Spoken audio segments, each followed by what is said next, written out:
अगर मेरे को ऐसा दिया जाए सिस्टम ऑफ लीनियर इक्वेशन, ठीक है, ध्यान से देखते हुए जाइएगा, system of linear equation in two variable. System of linear equation in two variable मतलब क्या?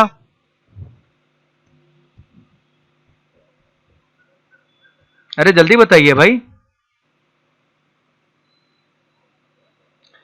System of linear equation in two variable का मतलब क्या? What is system of linear equation in two variable या simultaneous linear equation in two variable? क्या चीज होता है?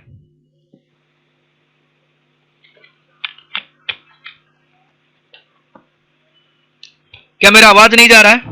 शांतानु, सिद्धार्थ, सिद्धि, स्मिता, वसुंधरा, सुशांत, सुरभि, मेरा आवाज नहीं आ रहा है क्या? आ रहा है। हाँ हाँ, तो आप लोग रेस्पॉन्स दीजिएगा, नहीं तो मेरे को पता नहीं चलता है कि आवाज आ रहा है कि नहीं आ रहा है, कभी कभी नहीं आता है। चलिए, सिस्टम ऑफ लीनियर या फिर simultaneous linear equation in two variable का मतलब क्या है?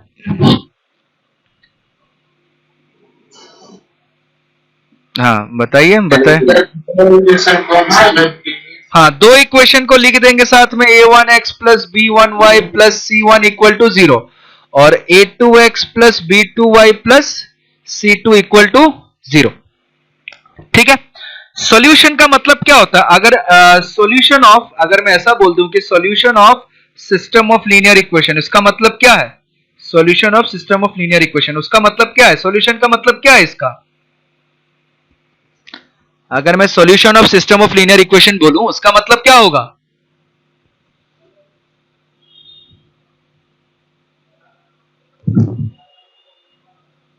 दोनों इक्वेशन के हेल्प से x एंड y का वैल्यू। क्या बोला? कुछ क्लियर नहीं आया, फिर से बताइए। दोनों का क्या?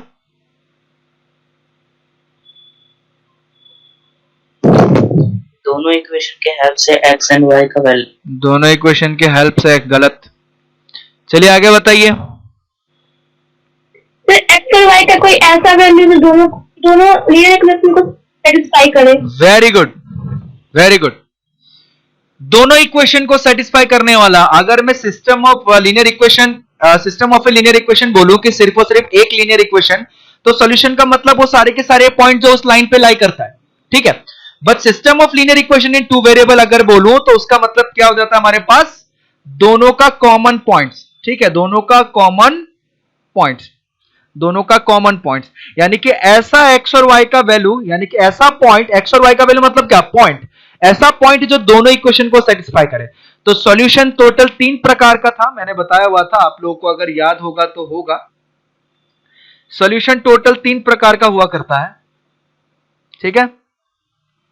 मैं फिर से बता दे रहा हूं। एक होता है हमारे पास नो सॉल्यूशन। नो सॉल्यूशन मतलब क्या? दो लाइन जो होगा, दोनों लाइन पैरेलल होगा, ठीक है। उसके बाद हमारे पास आता है यूनिक सॉल्यूशन। यूनिक सॉल्यूशन मतलब दोनों लाइन के बीच में एक ही सॉल्यूशन रहेगा।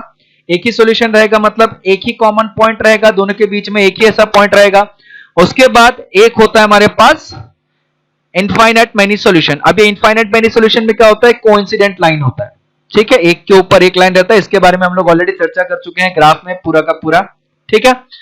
तो सॉल्यूशन का कितने प्रकार के होते हैं? सॉल्यूशन टोटल 3 प्रकार के होते हैं। साइमल्टेनियस लीनियर इक्वेशन में सॉल्यूशन 3 प्रकार के। पहला प्रकार को हम लोग बोलते हैं नो सॉल्यूशन, ठीक है। दूसरे वाले को हम लोग बोलते हैं यूनिक सॉल्यूशन और तीसरे वाले को हम लोग बोलते हैं इनफाइनाइट मैनी सॉल्यूशन, ठीक है। इनफाइनाइट मैनी यानी कि टोटल इनफाइनाइट सॉल्यूशन आता है, इनफाइनाइट मैनी सॉल्यूशन, ठीक है। नो सॉल्यूशन मतलब किस तरीके का? लाइन, पैरेलल लाइन, ठीक है। नो सॉल्यूशन का मतलब क्या? Parallel line. यूनिक सॉल्यूशन मतलब क्या? इंटरसेक्टिंग लाइन, ठीक है। यूनिक सॉल्यूशन का मतलब इंटरसेक्टिंग लाइन और इनफाइनाइट मैनी सॉल्यूशन का मतलब कोइंसिडेंट लाइन, कोइंसिडेंट लाइन, ठीक है। उसके बाद ये क्या होगा? कंसिस्टेंट होगा कि इनकंसिस्टेंट होगा? जल्दी बताइए। पैरेलल लाइन क्या होता है? इनकंसिस्टेंट की कंसिस्टेंट? इनकंसिस्टेंट। वेरी गुड, ये इनकंसिस्टेंट भी होगा, ठीक है। यानी कि इनकंसिस्टेंट मतलब नो सॉल्यूशन। इसमें क्या होगा? ये कंसिस्टेंट होगा। कंसिस्टेंट मतलब सॉल्यूशन आ रहा है, चाहे एक आए चाहे इनफाइनाइट आए, उससे नहीं मतलब है, उसको बोलते हैं कंसिस्टेंट। उसके बाद आखिरी पॉइंट, आखिरी पॉइंट क्या है, अगर पैरेलल लाइन हुआ तो क्या होता है हमारे पास a1 by a2 is equal to b1 by b2 but is does not equal to c1 by c2। Unique line अगर हुआ a1 by a2 is does not equal to b1 by b2 is does not equal to c1 by c2। और अगर infinite many solution हुआ तो क्या बनेगा, a1 by A1 by A2 equal to B1 by B2 equal to very good, very good, ठीक है। तो ये होता है टोटल तीन, हाँ बताइए। तो इसका प्रूफ है क्या? हाँ बिल्कुल बताएंगे बाबू, बिल्कुल प्रूफ बताएंगे बाबू, ठीक है। अभी बस मैं चीजों को याद करा रहा हूँ, ठीक है। इसको हमें आगे पढ़ना है अभी जाके कि कैसे ये प्रूफ हो जाता है, ठीक है। सारे चीजें आपको प्रूफ के साथ बताया जाएगा। अभी क्या हम लोग सॉल्यूशन निकालना सीख रहे हैं, अभी कंडीशन वाला नहीं सीख रहे हैं, बट मैं कंडीशन पहले से याद दिला दे रहा हूं ताकि आपको बाद में बैठ के याद नहीं करना पड़े। अभी तक देखा होगा आपने कि हमने इसके बेसिस पे कोई क्वेश्चन अभी तक हमने सॉल्व नहीं किया, हमने बस इसको याद किया है अभी, ठीक है। तो आप लोग को सारा प्रूफ बताया जाएगा जब इसके बारे में हम लोग पढ़ेंगे। अभी बस मैं क्या याद दिला रहा हूं, ये सब याद रखिए, आगे जाके इसका प्रूफ सब देखेंगे हम लोग, ठीक है। अब देखिए ध्यान से, हम लोग सॉल्यूशन निकालने के बारे में देख रहे थे। तो सॉल्यूशन निकालने के बारे में सॉल्यूशन मेथड ऑफ सॉल्यूशन, ठीक है, या फिर method for solving linear equation in two variable, या फिर system of linear equation in two variable, ठीक है। इसमें बहुत सारे क्वेश्चन आएंगे अभी। System of method of solving system of linear equation in two variable, ठीक है। System of linear equation in two variable का जो सॉल्यूशन निकालते हैं उसके कुछ कुछ मेथड्स होते हैं, ठीक है। उसके अलग अलग हमारे पास मेथड्स होते हैं। सबसे पहला मेथड जो हमारे पास था वो हमने देख लिया था, ठीक है। सबसे पहला मेथड जो हमारे पास था वो हमने देख लिया था। सबसे पहला मेथड हमारे पास होता है ग्राफिकल मेथड, ठीक है।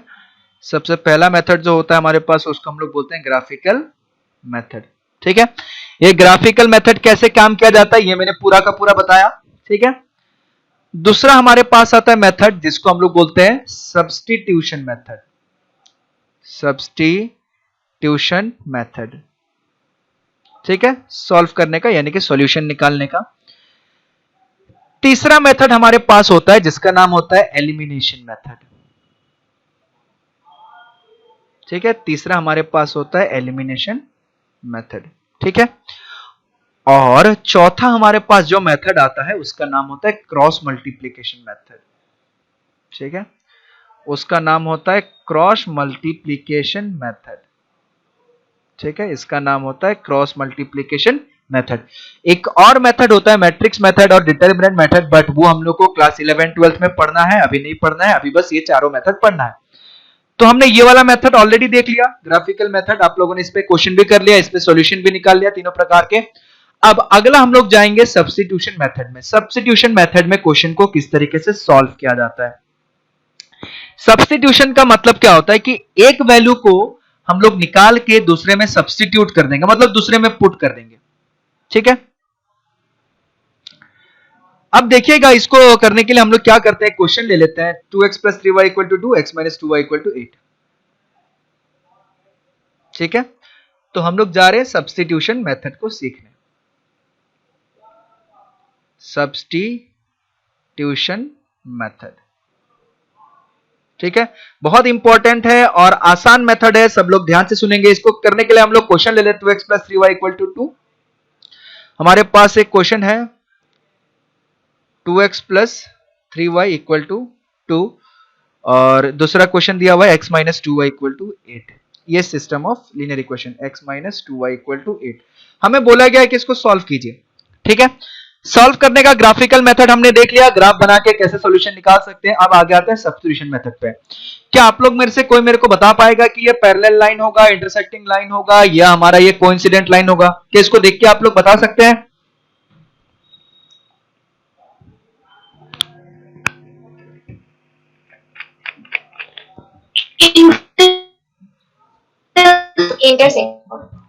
इंटरसेक्टिंग लाइन होगा, ठीक है।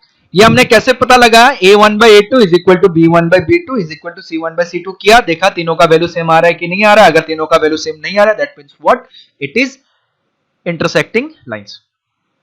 तो क्या नहीं कि 2/1 a1/a2, 3/-2 और 2/8, ठीक है। तो कोई भी चीजें बराबर नहीं है। ये मैं बस क्या याद दिलाते रहता हूं क्योंकि एक ऐसा पॉइंट है, अगर याद रहेगा हमारा तो बहुत बढ़िया रहेगा। अब देखिए सब्स्टिट्यूशन मेथड कैसे सॉल्व किया जाता है। सबसे पहले क्या करेंगे, ये जो दोनों इक्वेशन लिखा हुआ है, दोनों इक्वेशन को हम लोग लिख लेंगे, ठीक है। एक का नाम, चलिए मैं पूरा बढ़िया तरीके से स्टार्टिंग से सॉल्व कर देता हूं, सॉल्यूशन, ठीक है। दोनों इक्वेशन को हमने लिख लिया। दोनों इक्वेशन को हमने कैसे लिख लिया, 2x + 3y = 2 और x - 2y = 8। तो हम लोग क्या करेंगे, जब भी सब्स्टिट्यूशन मेथड आए हम लोग दोनों में से कोई भी एक इक्वेशन कंसीडर कर लेंगे। चलो मैंने सेकंड वाला ही कंसीडर कर लिया, ये सेकंड वाला इक्वेशन को ही ले लिया मैंने। चलो उसमें से क्या करेंगे, x या y का वैल्यू निकाल लेंगे, सिंपल सा चीज। अब चलिए इसका नाम मैं 1 रख देता हूं पहले वाले इक्वेशन का, दूसरे वाले इक्वेशन को मैं सॉल्व कर लेता हूं, ठीक है। दूसरे वाले इक्वेशन का मैं नाम 2 रख देता हूं, 2 नहीं भी रखने से चल जाएगा। चलिए पहले वाले इक्वेशन का नाम मैंने 1 रख दिया, दूसरे वाले इक्वेशन का नाम मैंने 2 रख दिया। अब मैंने क्या किया, दूसरे वाले को हल्का सा सॉल्व करके किसी एक, अब 1 और 2 ध्यान से सुनिएगा कैसे करना है, मैं फिर से एक बार बता दे रहा हूं। सबसे पहले दोनों इक्वेशन दिया हुआ रहेगा, दोनों इक्वेशन का मैंने नंबरकरण कर दिया, जैसे नामकरण करते हैं, ये नंबरकरण हो गया। पहला इक्वेशन का नाम मैंने 1 रख दिया, दूसरे इक्वेशन का नाम मैंने 2 रख दिया। यहां तक सबको समझ में आया? क्या करना है? Yes sir. दो इक्वेशन लेना है, दोनों इक्वेशन का नामकरण कर देना है, नंबर लिख देना है उसका, कि पहले इक्वेशन को 1 नाम से बोल दिया, दूसरे इक्वेशन को 2 नाम से बोल दिया। अब 1 और 2 में से किसी भी एक इक्वेशन में से x या y का वैल्यू निकाल लीजिए, कोई भी एक इक्वेशन, कोई रेस्ट्रिक्शन नहीं है कि सर आपने सेकंड वाला क्यों लिया, कि आपने फर्स्ट वाला क्यों लिया। आप कोई भी इक्वेशन ले सकते हैं, कोई दिक्कत नहीं। चलिए मैं सेकंड वाला ले लेता हूं, ठीक है। सेकंड वाला इक्वेशन मेरा क्या है, x - 2y = 8। अब कोई भी एक इक्वेशन लूंगा, उसमें से x या y का वैल्यू निकाल लूंगा। मेरे को इसमें x का वैल्यू निकालना अच्छा लग रहा है, x = कितना हो जाएगा, 8 + 2y। अब जो ये x = 8 + 2 आया हुआ है, उसका नामकरण करके मैं 3 लिख देता हूं। सबको समझ में आया यहां तक मैंने क्या किया?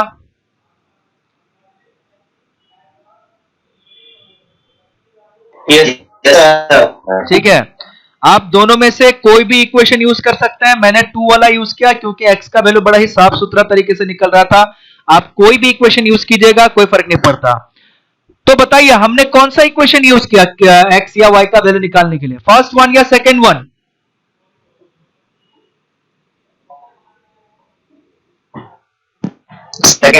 सेकंड वन यूज किया, very good.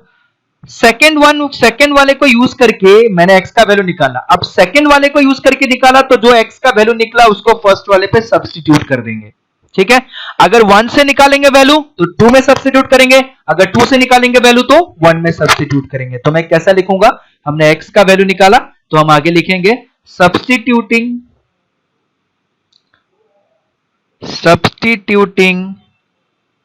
The value of x in 1, या फिर इन इक्वेशन 1 भी लिख सकते हैं, या फिर 1 भी लिख सकते हैं, इन इक्वेशन 1।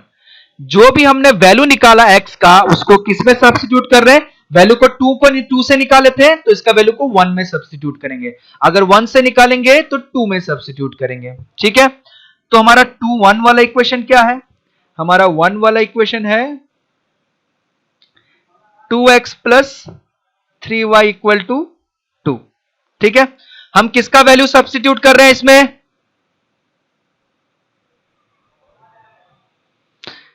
किसका वैल्यू सब्स्टिट्यूट किया जा रहा है इसमें? अरे बताइए भाई, पार्टिसिपेट कीजिए, मजे लीजिए पढ़ाई का। किसका वैल्यू सब्स्टिट्यूट कर रहे हैं हम लोग? x का। x का वैल्यू कितना है, 8 + 2y। तो x की जगह हम लोग क्या लिखेंगे, 8 + 2y। x की जगह हमने x का ये वाला वैल्यू सब्स्टिट्यूट कर दिया। इधर हमारे पास कितना है, 3y = 2। काम खत्म, पैसा आजम, ठीक है। देखिए ये कितना हो जाएगा, 2 × 16, ये कितना हो जाएगा 4y, ये कितना है 3y, ये कितना है 2। 4 + 3y कितना हो गया, 4 + 3y हो गया 7y, ठीक है, और 7y, और ये कितना हो जाएगा 2 माइनस 16, तो 7y इक्वल टू कितना हो गया -14, तो y का वैल्यू कितना आ गया -2। यहां तक क्लियर है, सबको समझ में आया?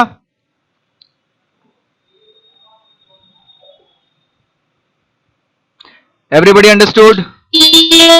चलिए बहुत बढ़िया। अब जैसे ही ये y का वैल्यू निकला, अब देखिए हमने ये x का वैल्यू निकाल के रखा था, अब इस x का वैल्यू में जो y का वैल्यू हमारा निकला, उस y का वैल्यू को अगर हम पुट कर देंगे तो हमारा x का वैल्यू निकल के आ जाएगा, और इसको हमने क्या नाम दे रखा था 3, इसको हमने क्या नाम दे रखा था 3। तो हम क्या लिखेंगे आगे, सब्स्टिट्यूटिंग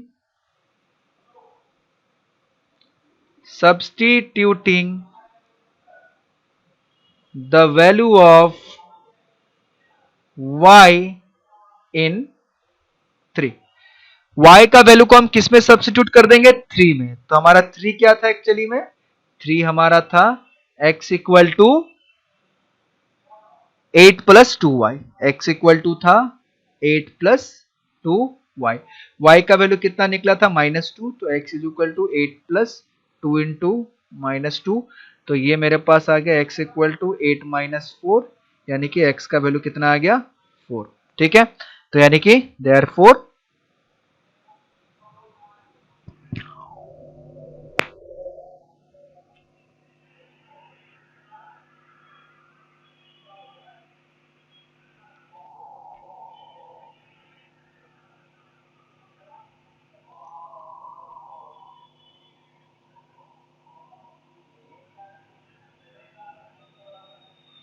सॉरी नेटवर्क प्रॉब्लम,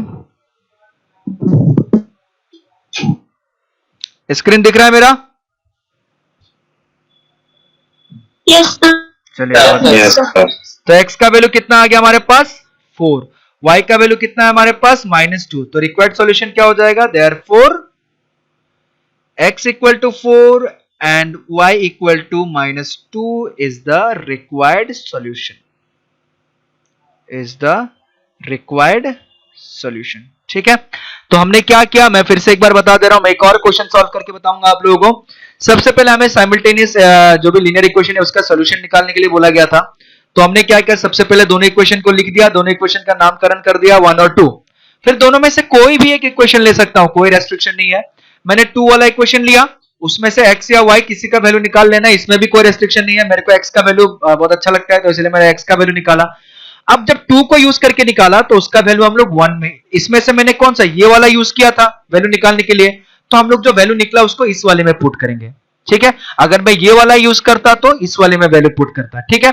तो मैंने 2 को यूज करके x का वैल्यू निकाला, तो इसका जो x का वैल्यू निकला उसको दूसरे वाले में पुट करेंगे, ठीक है, और इसका नामकरण 3 नंबर देके छोड़ दिया मैंने। उसके बाद जो x का वैल्यू हमने पुट किया तो उस केस में हमारा क्या y का वैल्यू निकल गया, ठीक है। जो हमने x का वैल्यू सब्स्टिट्यूट किया, सब्स्टिट्यूट करने पे मेरे को y का वैल्यू निकल गया।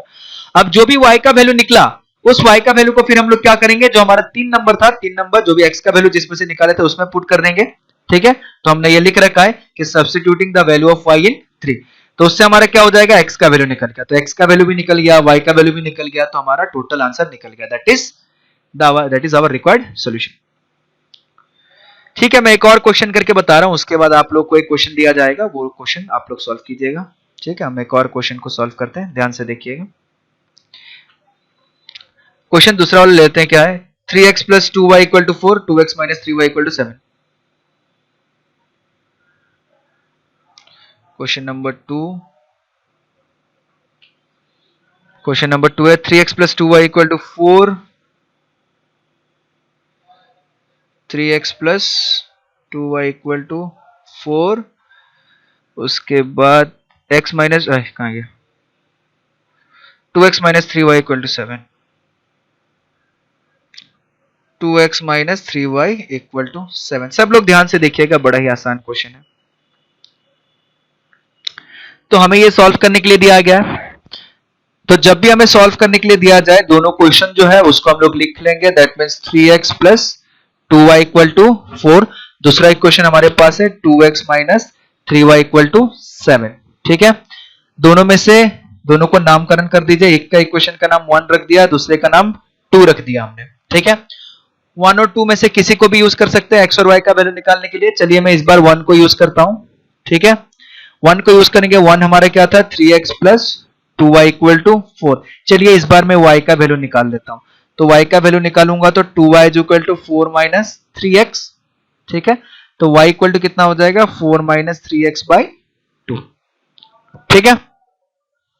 इसका नाम हम लोग क्या रख देंगे, इसका नाम हम लोग 3 रख देंगे। सबको समझ में आया मैंने क्या किया? Yes sir. यस। अब ये बताइए इस 1 का वैल्यू को, जो y का वैल्यू निकला उसको 2 में सब्स्टिट्यूट करेंगे कि 1 में सब्स्टिट्यूट करेंगे? 2 में। 2 में, वेरी गुड। तो इधर हम लोग लिख देते हैं कि substituting the value of y इन 2। क्योंकि अब 1 को यूज किया तो 2 में पुट करेंगे, तो 2 हमारा क्या था, 2 हमारा था 2x minus 3y, 2x minus 3y equal to 7, ठीक है। तो y का वैल्यू हमारा क्या है, थोड़ा ऊपर लिखते हैं। y का वैल्यू क्या है 4 माइनस 3x बाई 2। तो ये 2x minus 3 into 4 minus 3x by 2, ठीक है, इक्वल टू कितना 7। इसको सिंप्लीफाई करते हैं, इसको सिंप्लीफाई करेंगे तो ये आ जाएगा 2x माइनस, सबको अगर हम एलसीएम, चलो एलसीएम ले लेते हैं तब अच्छा लगेगा मल्टीप्लाई करने पे। अगर 2 ले लेते हैं तो ये हो जाएगा 4x, ये हो जाएगा minus 3, 4 minus 3x equal to 7। यानी कि हम इसको ऐसा लिख सकते हैं 4x माइनस 3 4 जा कितना 12 प्लस 3 3 जा 9x इक्वल टू 14 आ जाएगा। 4x प्लस 9x कितना हो जाएगा 13x, ठीक है, इक्वल टू ये आ जाएगा 12 प्लस 14, 12 प्लस 14 कितना आ जाएगा 26, ठीक है। तो x का वैल्यू कितना आ जाएगा 26 बाई 13, कितना आ गया 2, ठीक है। तो हमारा x का वैल्यू आ गया 2। अब जब x का वैल्यू 2 आ गया तो x का वैल्यू को किस में सब्स्टिट्यूट करेंगे,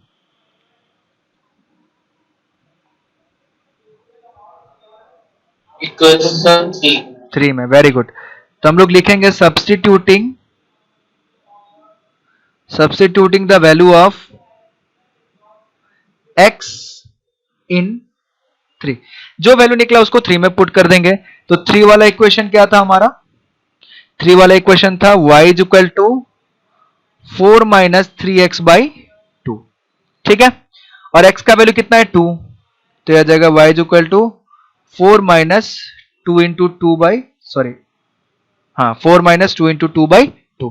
तो y का वैल्यू आ गया हमारे पास, sorry sorry sorry sorry sorry sorry, ये 3 है, 3 इंटू 2 बाई, तो 4 माइनस 6 बाई 2। तो ये कितना हो गया y equal to 4 minus 6 minus 2 by 2। तो ये आ गया हमारे पास y इक्वल टू माइनस 1। तो x का वैल्यू आया 2, y का वैल्यू आया माइनस 1, यही हमारा सॉल्यूशन है, ठीक है। तो हम लोग इधर लिख सकते हैं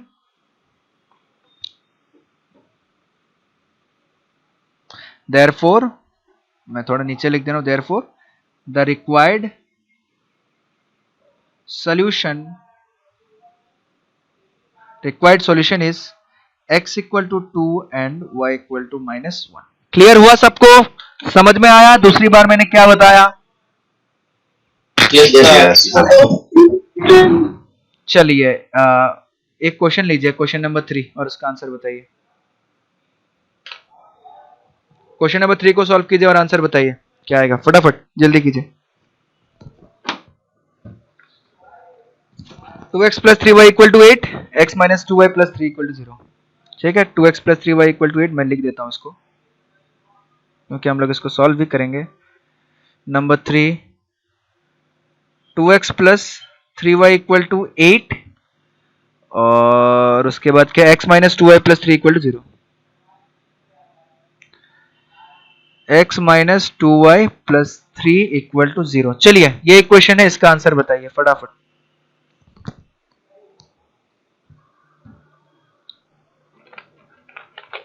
दो मिनट का समय है आप लोगों के पास, 2 मिनट का, जल्दी कीजिए।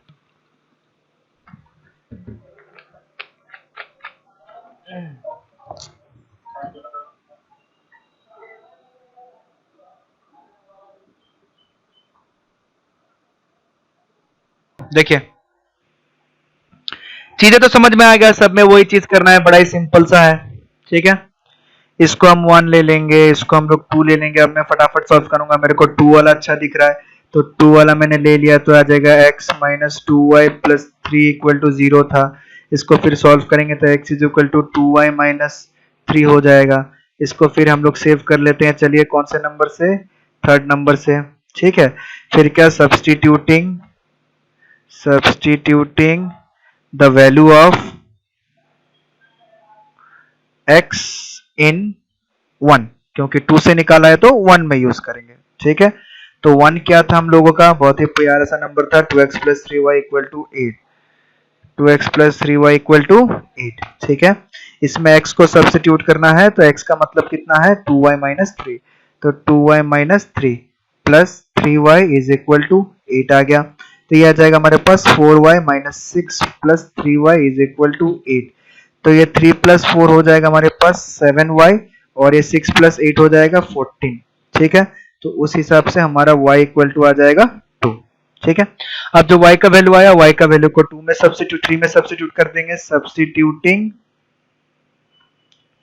द वैल्यू ऑफ y इन 3। ठीक है, 3 में सब्स्टिट्यूट कर रहे हैं तो हमारे पास क्या आ जाएगा, x इज इक्वल टू, हमारे पास 3 कितना था, x is equal to 2y minus 3। ठीक है, तो x इज इक्वल टू कितना हो गया, 2 इंटू 2 माइनस 3, तो यानी कि x इक्वल टू कितना हो गया, 4 माइनस 3। 4 माइनस 3 मतलब कितना, x equal to 1। Therefore the required solution is x equal to 1 and y equal to 2। क्या सब्स्टिट्यूशन मेथड क्लियर हुआ आप लोगों का? Yes sir. सब लोगों का क्लियर है सब्स्टिट्यूशन मेथड, किसी को कोई दिक्कत नहीं? बताइए भाई, किसी को प्रॉब्लम है तो बताइए। सब्स्टिट्यूशन मेथड में अगर किसी को कोई दिक्कत नहीं है सब्स्टिट्यूशन मेथड में, तो मैं खूब ढेर सारा अभी क्वेश्चन दूंगा, आप लोग को सॉल्व करना है वो यूजिंग सब्स्टिट्यूशन मेथड, और आप लोग को वो सबमिट करना है। ठीक है, तो ये हो जाएगा सब्स्टिट्यूशन मेथड। और जैसे ही सब्स्टिट्यूशन मेथड खत्म होगा तो अगला हम लोग किस में जाएंगे, एलिमिनेशन मेथड। फिर देखेंगे कि एलिमिनेट करके कैसे निकाला जाता है। जब एलिमिनेट खत्म हो जाएगा तो आखिर देखेंगे क्रॉस मल्टीप्लिकेशन मेथड। ठीक है, तो कल एलिमिनेशन मेथड खत्म, परसों क्रॉस मल्टीप्लिकेशन मेथड खत्म, फिर उसके बाद आखिरी में मैं आप लोगों को बताऊंगा कि ये कंडीशन कहां से आता है, a1 by a2 is equal to b1 by b2। ठीक है, वो सारे चीजें हम डिस्कस करेंगे।